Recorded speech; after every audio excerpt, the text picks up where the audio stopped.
Welcome back to the Intercooler podcast, everybody, powered by car finance specialist JBR Capital. This is episode 277 with Dan Prosser and Andrew Frankel. I wanted to talk to you, Andrew, about performance testing and performance record breaking, because it's arguably in a healthier, better state than it ever has been, or it's getting completely out of hand. Nürburgring times, 0 to 400 kilometers per hour to 0 battles. Car magazine figuring top speeds, 300 mile an hour top speeds. Yeah, it's all absolutely potty. Now, what was it? Was it the Daily Mail that had a sort of panic, a moral panic about the Lotus Carlton? All those years ago. What, doing 177 miles an hour? Yeah, a four-door family saloon. I don't want this to be like that. No, and actually, I don't know, because I'm afraid to say I'm not a Daily Mail reader. Yeah, it was. I'm sure it was the Daily Mail. It's certainly one of the tabloid. One of the more easily outraged of the tabloids. Yeah, yes. Yeah. I don't want this to be like that, because a lot of this stuff I think is deeply cool, and it does sort of further human achievement, and it's really, really impressive what a lot of these car companies are able to do. Equally, there were quite a few companies out there pursuing 300 mile per hour top speeds, and we know that the Bugatti, the Chiron Supersport 300 plus, has already done 300 plus, 304. Yeah. And do you remember a couple of years ago, Andy Wallace, who was the driver, came on and told us all about it? Yes, indeed. So he's the bloke who did 240 on McLaren F1 in 1998, and we all thought, blimey, no car's ever going to go faster than that. Yeah. Now they're doing 300. So I presume at some stage one will do 400. You have to imagine, because in the late 1990s it would have been impossible to imagine 300 miles an hour, but here we are. It happens. I would have said in the late 1990s that a car would never do a road car on road tyres would never do 300 miles an hour. And, that just shows how wrong you can be. Now there are quite a few. So, 400 miles an hour sounds, preposterous, sci-fi, ridiculous, potty, silly. But someone's going to do it. Probably. Well, because actually it's getting easier, isn't it? Because you can, as long as you've got a big enough battery and a powerful enough motor, you can just, with electrics, you can just dial up the number you want. And go and do it. I think the problem people are going to start running into is geography. Yeah, where? Where do you do it? But that said, there are plenty of places you can go. There are plenty of deserts you can go and blast across. Might struggle to do it on road legal tyres, but there'll be production EVs. I did once, years ago. So Ola Kalenius, who is now the big boss of Mercedes-Benz, at the time he was running AMG. And he's a proper car guy. And we were on a launch together. And this was at the time of the electric SLS. Do you remember that? The Mercedes electric SLS. And I said to him, wouldn't it be really cool if we took, because it was sold. It was a production car-ish. Tiny numbers. Wouldn't it be cool if we, by which I meant I, took an electric SLS to Bonneville. Yeah. And broke a stack of electric car records, which it would have done. And he went, ooh, that's quite interesting. Let me go and... I was about to do a Swedish accent. I'm not going to do a Swedish accent. Let me go... No. Let me go and talk to the engineers. And then I think he got another job. Oh. And he went off to somewhere else. And so it never happened. That's a shame. I'd have loved doing that. That would have been super cool. I'd have been, in those few minutes, I'd be very pro-EV. Yeah, of course. Anyway, sorry. So I thought it might be quite fun just to look at the sort of state of the nation, across these different disciplines, top speed, 0 to 400 to 0, Nürburgring lap times, and just think about how these things have progressed over the years and where they might go. And also whether or not, on balance, we think it's a good thing. Yes. And we will be acknowledging the fact that you and I, as car journalists, have done as much as anyone to encourage all this stuff. And we'll talk about magazine performance figuring because it's quite fun. But I do have to acknowledge that the car magazines have been complicit in this all the way. We have. And have we been complicit to such an extent that, I mean, my worry with with this stuff is that it's all terribly funny, and we'll go, "Cool, well, isn't that amazing?" until something terrible happens. That's the sort of unspoken thing, isn't it? So maybe we could start with Nürburgring lap times, because that's where something terrible is likely to happen. Most likely to happen, yeah. And it's potty how fast some of these cars are going now. So the record for a road legal car is now sub 6 minutes 30. 6:29.1 by the Mercedes AMG 1. Yeah. Okay, to put that in perspective, the last time a proper, full-on, top-level sports car, as in Le Mans car race, was held on that track was in 1983, 1,000 Ks in 1983. And the fastest lap of that race was recorded by Stefan Beloff in a Porsche 956. So, a prototype slicks and wings, full ground effect, from the ground up, designed racing car, did a 625. And now there's something with treaded tyres and a number plate which had done a 629. And all the talk is that when Porsche does the next GT2 RS, which I think we're pretty certain it's going to do, that it's going to want to go faster than that. Because it's going to want the record back. Because, well, yeah. I can remember, there's a lovely chap called Lars Kern, who you will know. And they do have 2 or 3 people who go and do these laps for them. Lars Kern is probably the one who has done most, but Jörg Bergmeister particularly is another one of these brilliant lunatics. Yeah, he's who will great. just take his brain out for a lap and go. But I can remember sitting down with Lars and interviewing him. And he's not one of these guys who's won Le Mans a load of times or anything like that. He is a Nürburgring specialist. Yeah. He's the guy that you turn to for that particular purpose. And saying to him, "So, Lars, how much are you leaving sort of on the table? How much room for error? How much wriggle room are you getting? I mean, how hard are you really trying?" Because presumably because you're in a road car and it's in road specification, and I know they obviously optimize these things. They fit all the stuff from the options list that you can, and I'm sure they prepare the tyres to the best possible condition in which those tyres can be prepared while still being road legal and so on and so forth. But I said to him, presumably you do just leave something in the bank just in case, something untoward might happen. And he went, "No, not at all." So they're qualifying laps, aren't they?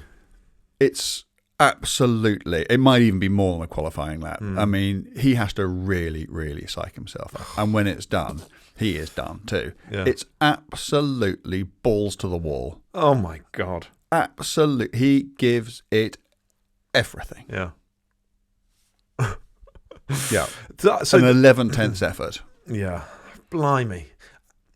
It is quite something. And so, the record is a 6:29, the Mercedes AMG 1. And that clearly is a very low volume, quite extreme road car. But as far as I can tell, the second fastest is the previous GT2 RS with a Manthey kit. And I think this was Lars Kern, did a 6:43. That's back in 2021. And I think that's almost more impressive because it's a very trick 911, but underneath, that's just a 911. It's not a sort of purpose-built hypercar weapon like a Mercedes with a Formula AMG 1 car engine in it. Yeah. No, I do absolutely know what you're saying. But that was 2021. So we've had 4 years of tyre tech. On from there. You think how much more downforce the new car's going to have. You think with that hybrid engine. I mean, we were talking last week, weren't we, about the new 911 Turbo and speculating that it might have 700 plus horsepower. Now, if you think back to the previous GT2 RS, that was when a 911 Turbo S had, I think, 550 horsepower, and the GT2 RS had 693. So basically, it was 140 horsepower gain. Now, let us say that a 911 Turbo only has 700 horsepower only. That's putting a GT2 RS, if the gain is no more than it was last time, at about 840 horsepower. Yeah, so it's 800 plus, isn't it? 800 plus. I would have thought. Yeah. Yeah, it will be over 800 horsepower. Plus with the deployment that they get with the hybrid, so there'll be no lag of any kind. I mean, it is going to be a missile. It's actually frightening, the proposition, isn't it? That's the thing, isn't it? To go, call it a second a mile faster than the already very fast GT2 RS. It's just... Okay, so in terms of let's look at the danger thing head on, because I think what you and I are both sitting here sort of slightly dancing around the edge of is there a good chance that somebody could get badly hurt doing one of these things? Yeah. And on the one hand, you think of the fact that these are road cars. We know that the Nürburgring is a place where you don't tend to have small accidents. And we know that the drivers are pushing it absolutely to the limit and beyond. And you're thinking, I mean, I'm already getting a bit sort of when I think about the drivers going out and doing these things. Yeah. But then again, you think of, the N24 GT3 cars, which are still road car based. And I know their cages are probably rather more comprehensive than you get in the road cars, but we don't worry about drivers going off and doing that in the rain and the fog and the night and the everything else, and with the traffic, and and they have huge accidents. But actually, I'm very pleased to say, and I know that there have been exceptions to this, and I know there have been some awful accidents there, but by and large, even when there are quite big accidents there, drivers tend to step out. So maybe we're getting our knickers in a twist about nothing, but even so, these are just road cars.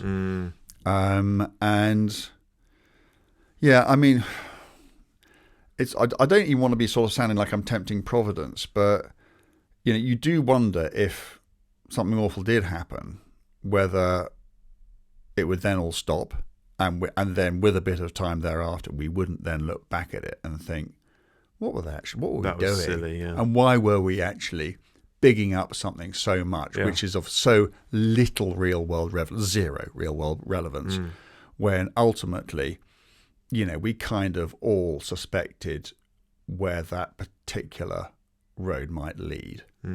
I don't know. A couple of the others then. So very, very recently, a Chevrolet Corvette ZR1X did a 6-minute 49. That's a hybrid version of the C8 Corvette with the twin-turbo V8 from the ZR1, with an upgraded version of the electric motor and all-wheel drive system from the E-Ray with 1,250 bhp. It's just potty, isn't it?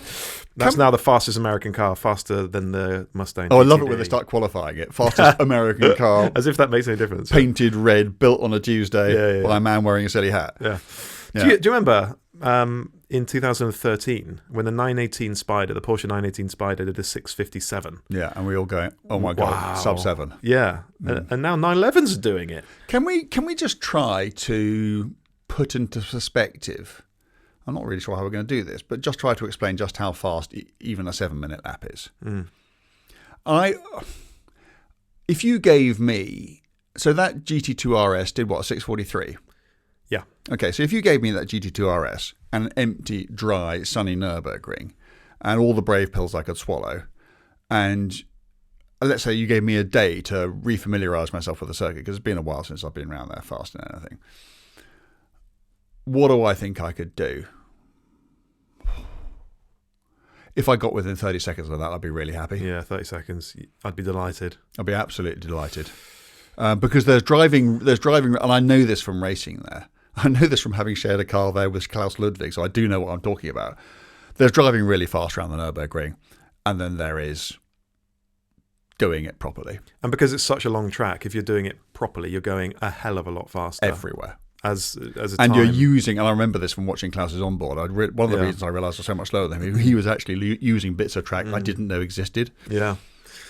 Just all over the curbs. Just everywhere. And you know exactly what kind of liberties to take, to what extent, exactly where.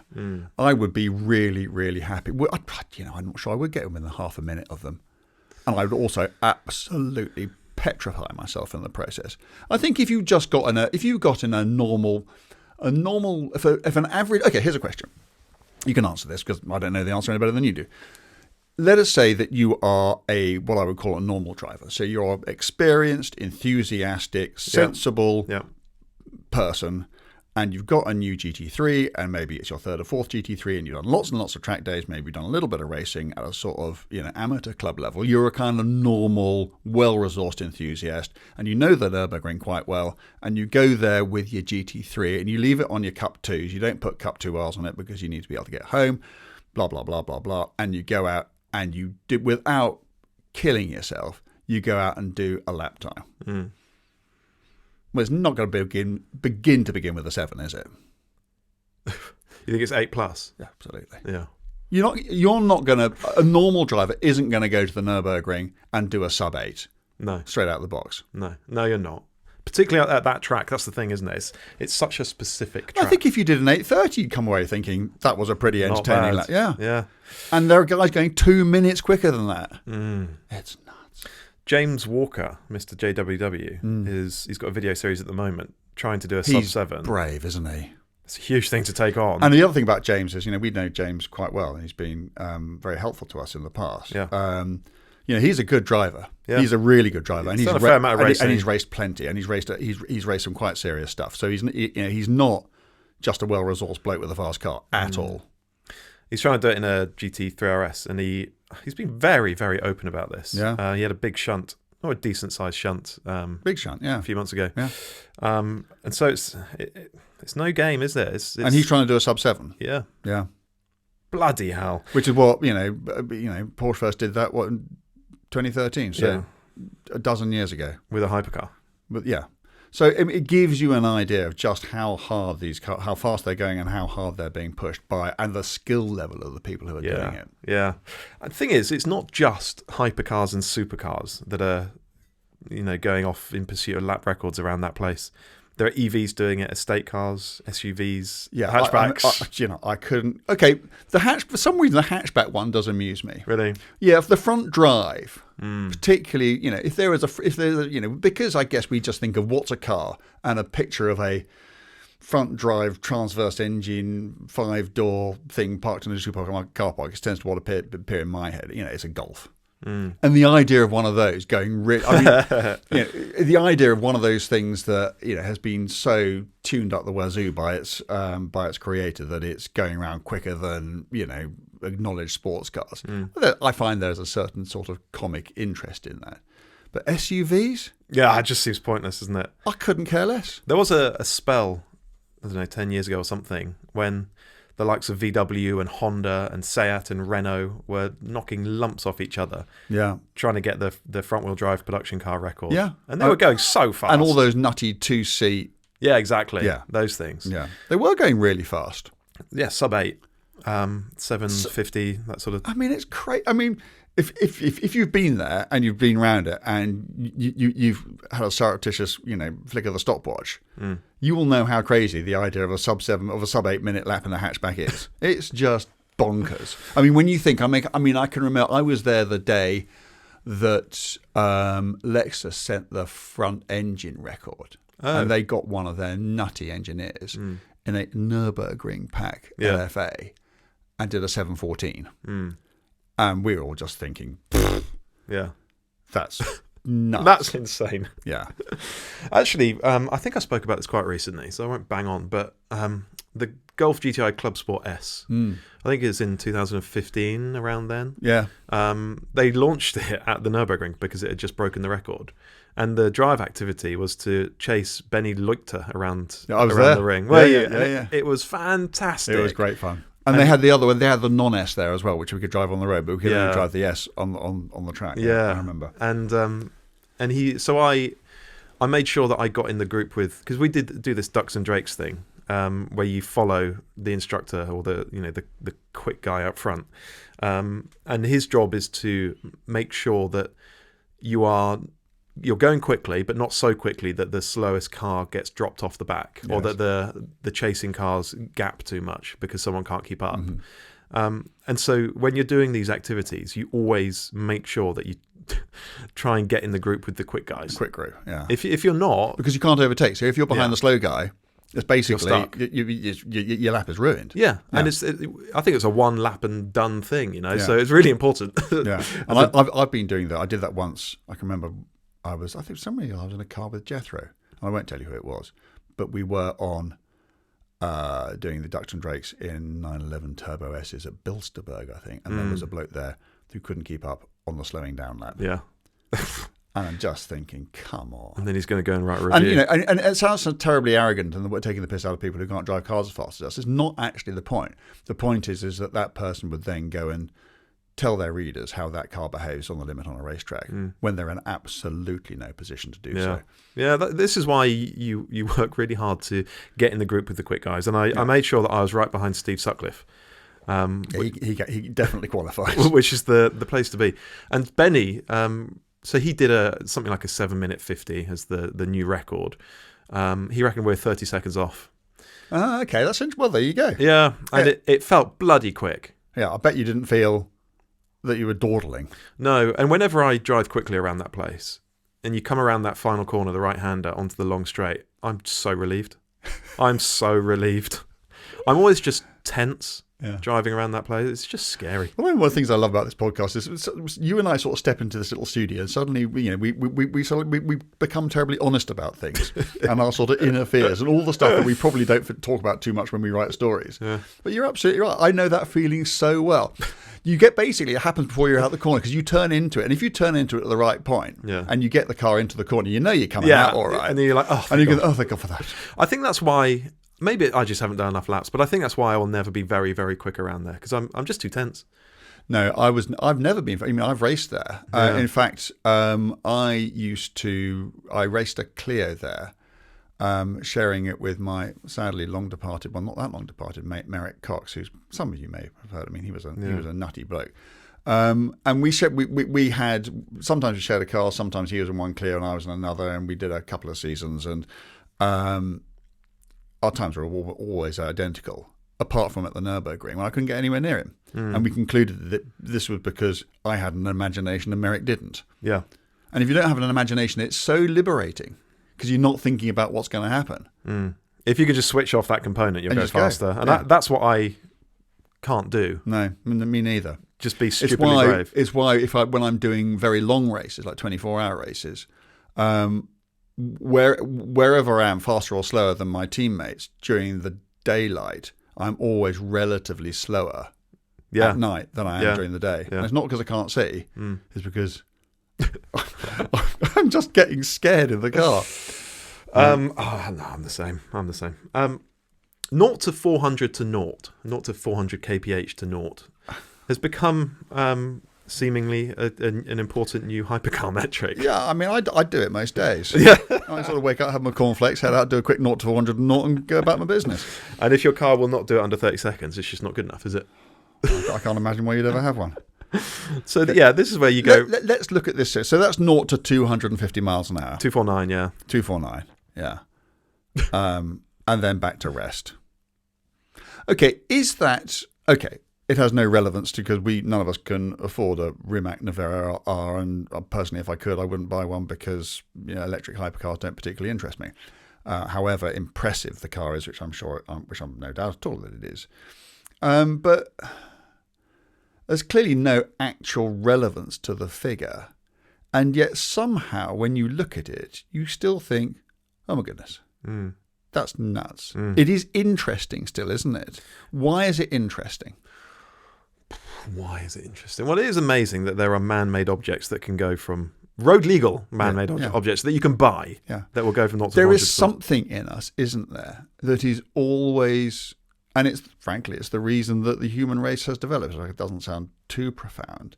Is there something within us that always wants to do stuff or learn about stuff that hasn't been done before? Yeah, it's human nature, really, isn't it?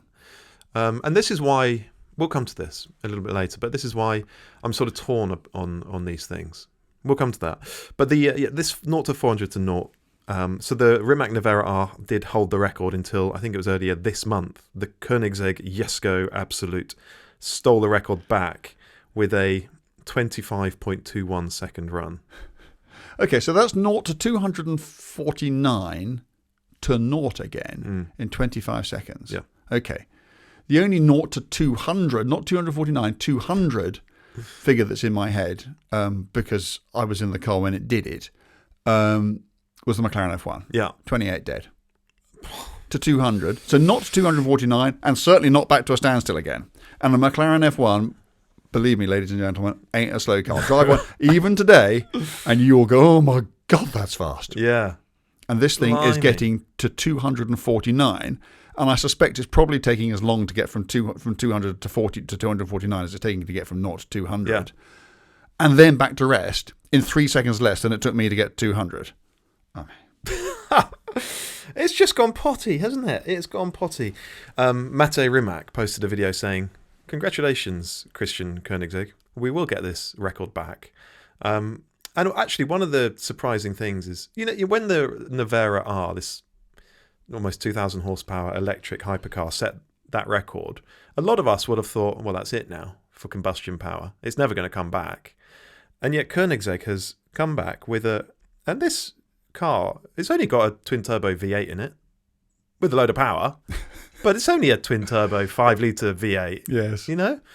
And somehow, and it's rear-wheel drive, and somehow yes, it is, isn't it? And somehow it's quicker than that is impressive.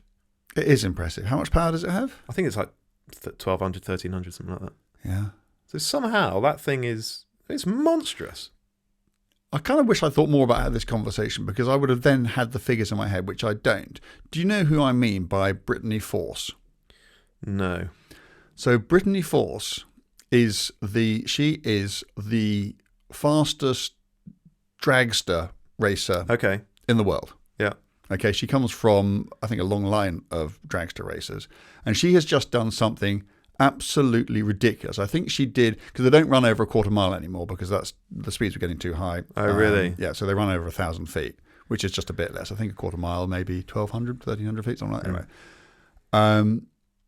And I think she did it in 3.4 seconds and got to 340 miles an hour from rest in that time. I mean, it's absolutely... I mean, back when I was really into and knew a lot about top fuel dragsters, going to Santa Pod, and I'm talking, maybe 30 years ago, even then, any old sort of common or garden top fuel dragster would get to 100 miles an hour in less than a second. That was just like sort of baseline. That is 0 to 100, less than a second. Yeah. And at Santa Pod, they were running, and that was over a quarter, they were running sort of 260, 270 mile an hour, quarter miles in 5.2, 5.3 seconds. And okay, they're going over a shorter distance now, but they are, I mean, it is. So again, that is all about doing something that's never been done before, almost whatever it was. But nevertheless, it has to be something worthwhile, because you and I could jump up and down wearing silly hats, standing on one leg, and probably do something that's never been done before, but it wouldn't be terribly interesting. Who cares? Yeah. So there has to. What does there have to be? What are the components which suddenly make it, which somehow tap into that thing in our heads, which makes us want to read about it? Do we think that there has to be an element of danger in it, or physical accomplishment, or discomfort, or I don't know. I don't know exactly what it is. But speed has always intrigued us. From, I bet you, 500 years ago, if you had a horse and your mate had a faster horse than you, you'd get rid of your horse and try to get a faster horse, wouldn't you? You wouldn't want to have the slowest horse, would you? No. Maybe it's a sort of... It's within us, isn't it? Primal survival thing. Faster just seems better. Exactly. And if you think back to, you think back to, Chuck Yeager breaking the sound barrier in 1947.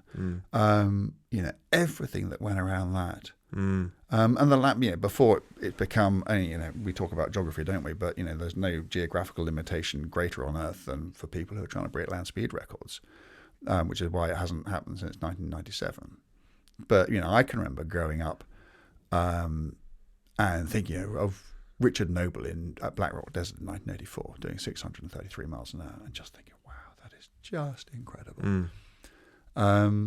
So yeah, there is something within us, and some person who analyzes human nature would be able to explain that deep down it's to do with some fight or flight hunter instinct that the first person survival, whoever gets runs fastest gets the wildebeest and gets to have his dinner and whatever. It's something like that, and procreate. Yeah, exactly. Yeah, I think you're right. And so I wanted to do a bit about top speed as well. So we did mention the And thinking about it, there is something about these cars being road legal and to those who have them available, so those who have the money available to purchase, that is somehow a bit more impressive because fundamentally they are road cars. And so we mentioned the Bugatti, which did 304. That's actually not a record. It's not an official record because it was only in one direction. Okay. And do you remember Andy Wallace came on and explained to us? He did it at VW's Area Lessine test track, Yes, where they've got a very, very long straight. 7.5 miles, I think. Yeah. But it's a one-direction track, that. And so it's been there for years. It's been used for years and years. But you could just turn around and go back down the same bit of road, couldn't you? No. Is it because there's banking at one end, which is much tighter than the other? No. Andy told us that because cars have been running in one direction for years, the stones in the road have all sort of been squashed in a certain direction. And if you ran in the opposite direction, they would become very abrasive and they'd just blow the tyres. Why don't I remember that? That's a fascinating It's amazing, isn't it? factoid. Yeah, it's amazing. Yeah. So that's why the Bugatti is an unofficial record. Now, as far as I can tell, officially the record is 295 miles per hour by the SSC Tuatara. Do you know what? It's hard. This is one of the issues, right? Wasn't that disputed? Yeah, but I think they've done it properly. Have they gone back and done it There again? was a whole fuss about it, yeah. Yes. But I think one of the difficult things about all this is finding a official record is hard because it's not properly regulated. Who is the governing body for this stuff? Well, I mean, ultimately, the FIA. Yeah, but the FIA doesn't come anywhere near this, it seems. No, well, then it's not. I mean, then it's not an officially. So, what does official mean in that context? Who knows? I find it quite tricky. You know, I think the SSC record or one of them. But I think you can go to reputable authorities. That's right. Maybe you could go to MSUK over here or TÜV in Germany or someone and get them to witness it and to use their timing equipment and to record it. And then I think it's as official can be. But there isn't one single governing body overseeing it and making sure things are done properly. No. With consistent timing and whatever else. No, but if you want to go and break the land speed record, then, you know, and have your name written in the FIA. Yeah. You know, I'm still in it. I'm still a record holder. Well done. Very good. Talladega. In a bunch of Saab 900s. They ran for a week and they broke, you know, it's because records exist for higher speed for, I don't know, 1,000 miles, 2,000 miles, 3,000 miles. Anyway, it's somewhere in there's just one record that nobody actually bothered to go and break. So my name's on it. Anyway, so if you're going to go and do it at the top level, these things have to be FIA sanctioned. If you want to be in the Guinness Book of Records or you want any kind of credibility for it at all. But you're absolutely right. So who is measuring? Who is witnessing? Do you remember well, you won't, but there was a thing called the Budweiser Rocket, which in 1979, a bloke called Stan Barrett, who was a stunt driver, claimed to have broken the sound barrier and came up with all sorts of statistical data to show that he had. But it was never officially recognised because there were timing errors. It was only in one direction. And I think that the view is probably, I think people said there was no bang, which is a bit of a giveaway. I think that the record has been, not by everybody, but I think most people think that he probably didn't now. So unless you've actually got, the ultimate authority, which is the FIA, there and sanctioning it and approving it and legitimizing it. Yeah. Who knows? Yeah, I know. I totally agree. Koenigsegg are talking about the Jesko Absolute doing 330. Okay, so they wouldn't do that because it is, I just think of the tyres. So that presumably has to be on a street legal tyre. Yeah. Now, do you remember talking to Andy Wallace about the tyres that they used on the Chiron and the centrifugal forces that are applied to the edge of the tyre at 300 miles an hour? I mean, it is absolutely astronomical what you're asking, the G those tyres are pulling at those sorts of speeds. So Koenigsegg wouldn't be doing this just for the fun of it. They're going to be doing it because they know that ultimately it helps sells cars. And so there must be some people out there who are prepared to spend millions, and these things do cost millions, because it is the fastest car on earth. Even though Yeah. you probably couldn't. I mean, that Bugatti, could you actually buy one? Because they did a 300 mile an hour version of it, didn't they? Which they sold. But I think you had to mod it quite a bit before you could get it into the actual spec that the car was in when Andy drove it. Yeah. I don't know. It's all it's all a lot of willy wavy, I mean, frankly. to me, when you are so far... I mean, I think that most people listen to this kind of understand what 150 miles an hour feels like. Yeah. I think most people listening to this will either have driven at that speed or have been at that speed. But when you are talking about road cars doing twice that speed, I mean, I understand what 200 miles an hour is like because I've done it a few times. But I don't know what 250 feels like. I don't know what 300 feels like. I can't really imagine what 300 miles an hour feels like because 200 miles an hour is so apocalyptically fast when you're in a car. Not funnily enough, well, not because when you're in an aeroplane, or even when you're on a in a train in France doing 180. It's only if you sort of look out the window and see how fast everything's going that you really. But actually, if you're in a car and the scenery's flying past you like Star Wars at 200 miles an hour, you are aware of it. Yeah. But I think surely people must go, as these speeds get more and more removed from anything they can understand.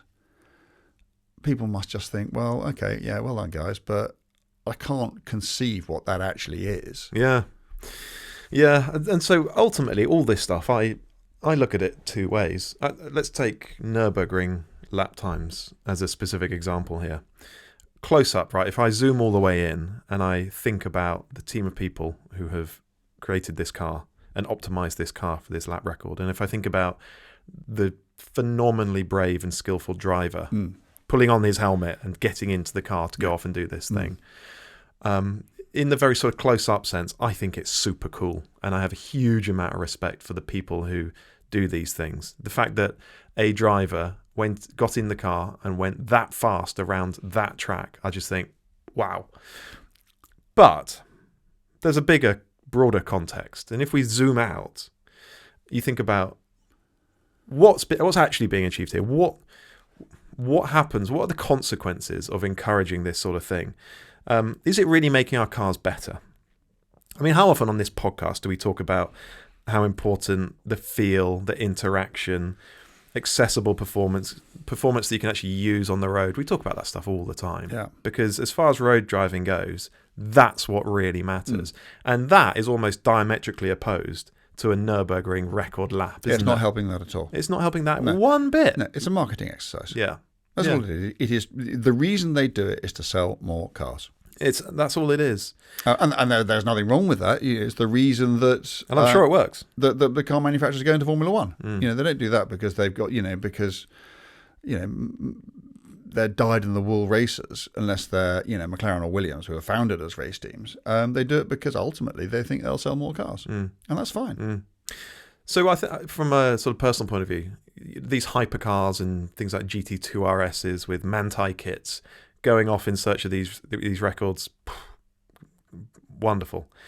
But it's when we talk about slightly more normal cars setting Nürburgring records where I just start to think, what's the point? Estate cars, SUVs, the sort of more normal fare. I just think that is now starting to take something away from what I enjoy about driving. Because if a car is able to do sub 7 minute 30 at the Nürburgring, it's compromised elsewhere. Of course, because it'll have to have huge tyres on it, and it'll probably probably weigh a bit more because you've got to produce a powertrain which will generate that amount of power, and then you've got to beef up the suspension and the brakes and everything else. And it will be a car that's designed to go around a track, which is a very, very different thing to a car that's designed to get down a decent road. Yeah. I wonder where it's all going, So we're at 6 minutes 30, just under, for a Nürburgring time. Under 6 minutes, eventually. What, for a road car? Yeah. Well, sitting here in 2025, I'd say don't be ridiculous. Of course not. I know. But, I mean, it wasn't that long ago that they went under 8. Yeah. And now we're and now we're under 6.5. Yeah. So clearly, it seems like it's going to happen. Unless something happens, unless they stop. The authorities at the Nürburgring just say enough, because actually, if there was a big accident and someone got hurt, they might think that the reputational damage, because, that wouldn't be like someone sticking their 911 in the Armco on a normal track day. You know, if during an official record by a big manufacturer, something bad happened, I mean, that story, if it got out, would go around the world. At which stage the Nürburgring might well just say, actually, guys, I think you've had your fun, and this is no longer a sensible way of proceeding. And then it might stop. But other than that, if that doesn't happen, of course. As far as I know, only one car ever has done a sub 6. And you were there, weren't you? I was there, yeah, the 919 Evo. Certainly not a road car, but... Timo Bernhard. Yeah. Can you remember what it did? It was well under 6, wasn't it? Oh yes, it was. Was it a 530 something?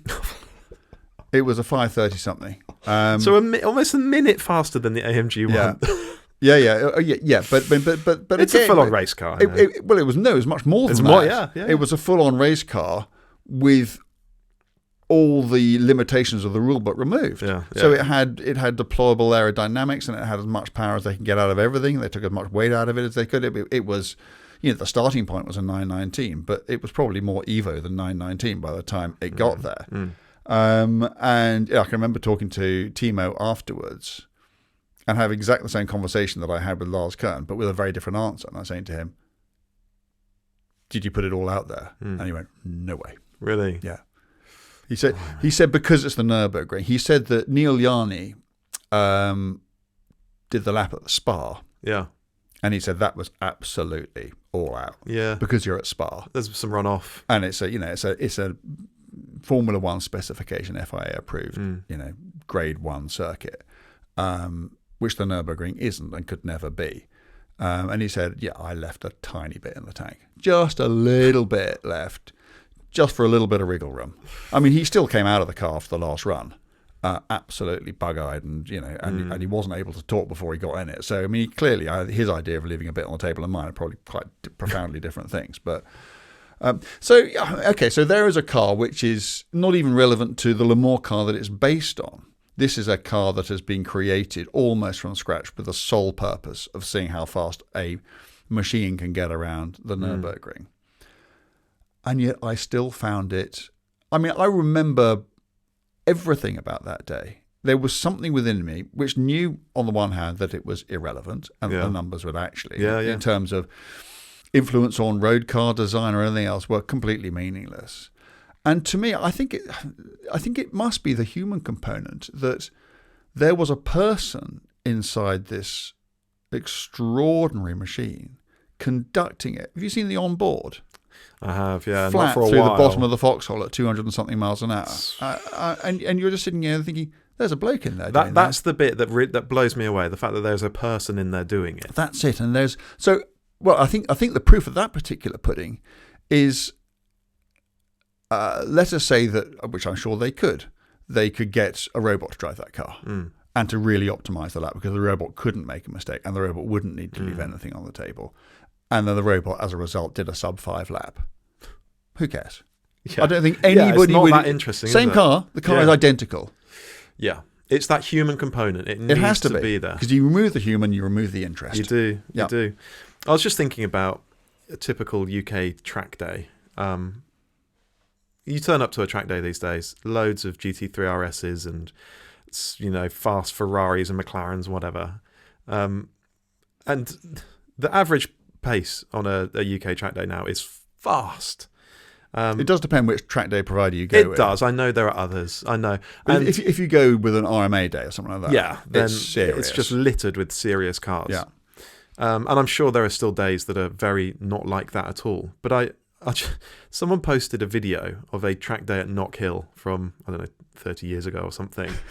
And it's an onboard chasing, I can't remember what it was, it's something like a Cavalier. And it's hopelessly slow.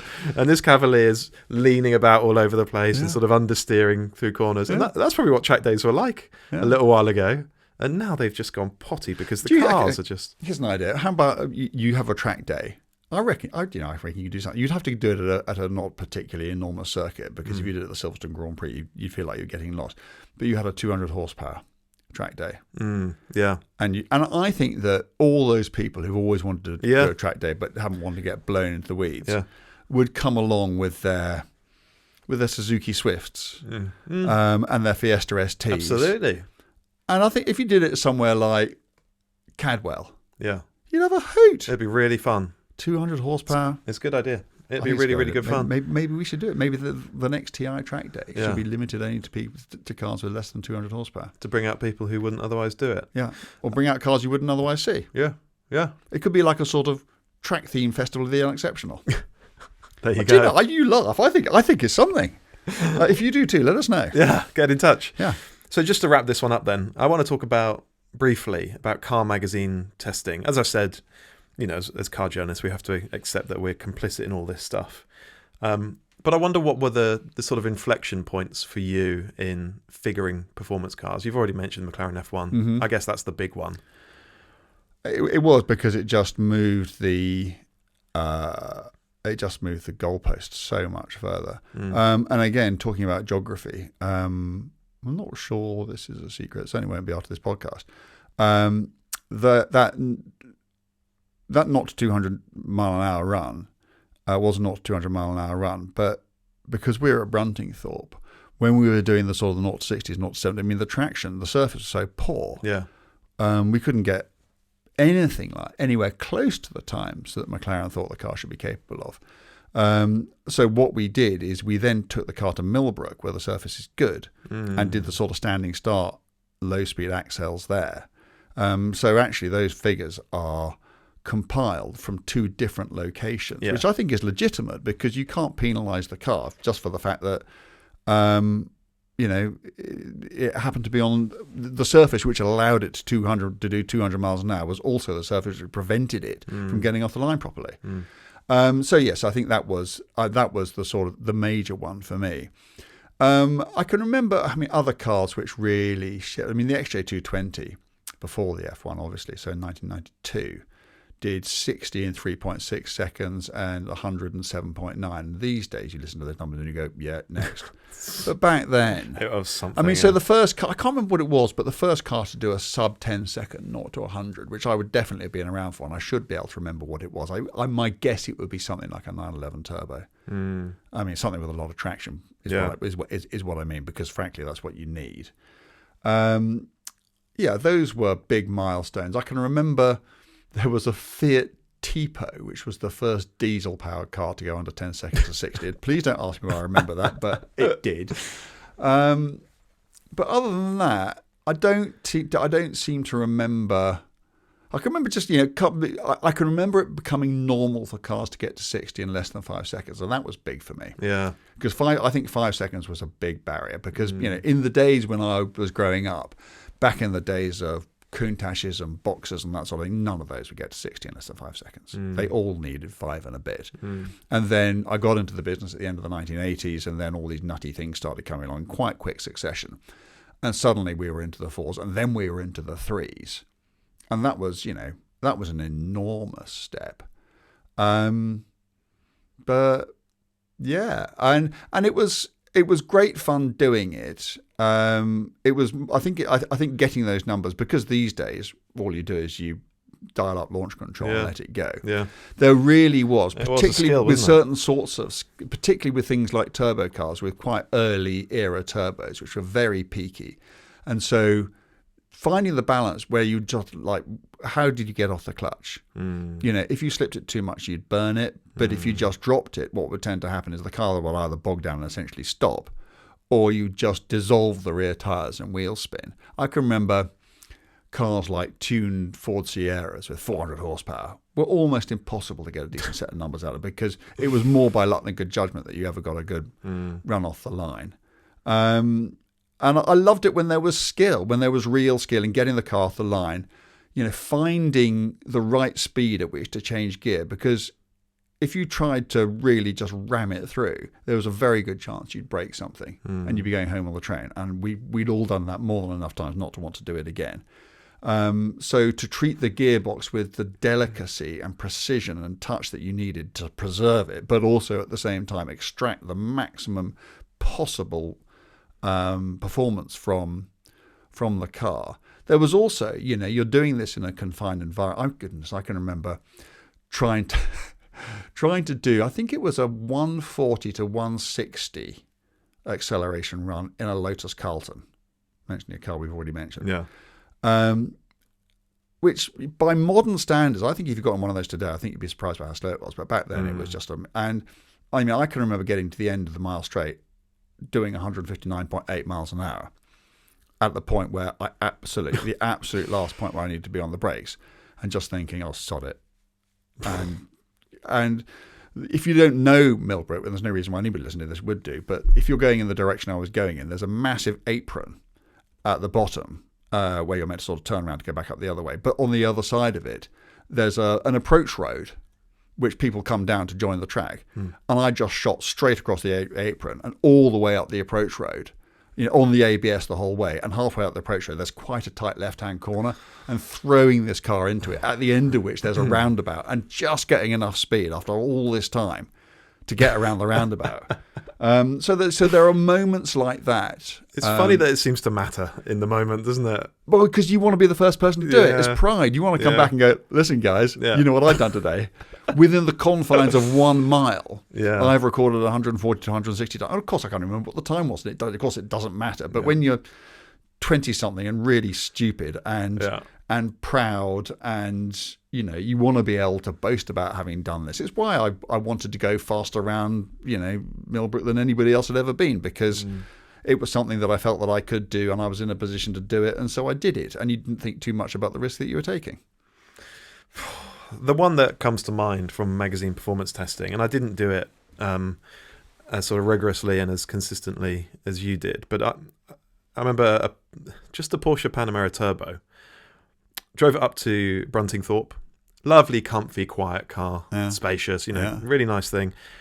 Launch control, 3.5 seconds to 60. Yeah. It just zero effort whatsoever. And then it did it again and again and again. Yeah. And I remember thinking, wow, this big, heavy, probably 2-ton car, just like that, doing 3.5 to 60. And I guess part of me thought that was it now. We won't go any faster than that.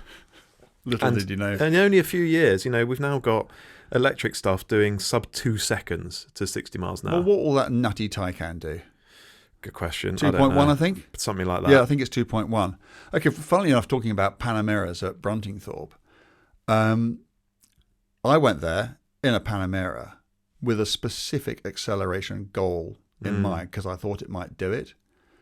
And this was the first ever sub 10 second 0 to 100 run by a diesel powered car. Oh, okay. Yeah. So this was the Panamera V8 diesel. Yeah.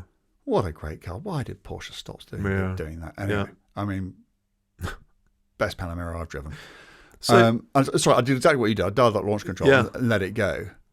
Diesel powered car, long time ago now, probably 10 years ago now, 0 to 100 miles an hour in 9.3 seconds. Diesel. That is quite something. And it's the rate of progress that is most surprising. When actually the gains presumably become harder and harder to find, the rate of progress is massive, particularly when we talk about 0 to 60. But presumably you can extrapolate that across 0 to 400 to 0, top speeds to Nürburgring times. I think we've seen it, haven't we? Things are just getting faster and faster. If you go back to what I was saying earlier about the McLaren versus the 0 to 200 time of the McLaren versus the 0 to 249 to 0 of the Nevera R. It seems to be accelerating the rate of progress. It does. So maybe they will be doing... So someone's going to do a 0 to 300 to 0, aren't they? Yeah, and that's why they will. Can you imagine what you're going to do to your brakes? You're doing 300 miles an hour, something weighing 2 tons. Yeah. And you ask some discs, okay, so when is the first road car going to come with a deployable parachute? It's going to have to, isn't it? That's next, isn't it? Yeah, that's going to win your friends on the M1, isn't it? So when we sit here and talk about sub 6 minute Nürburgring times, they seem impossible to imagine, but I think it's going to happen. Well, I can remember a time when a sub 7 seemed impossible for a road car. Here we are. Oh, blimey. Well, is it getting out of hand? I think it is, but goodness me, it's exciting watching it happen. I do think it's getting out of hand. I do think you are, although the speed's getting higher and the rate of acceleration does appear to be grating, I think in terms of benefit of value, we must be getting into diminishing marginal returns now, because Absolutely. it happens. So many people happen. There's so many figures so often, and because people just can't understand what that actually means, how fast that feels. I'm not sure that.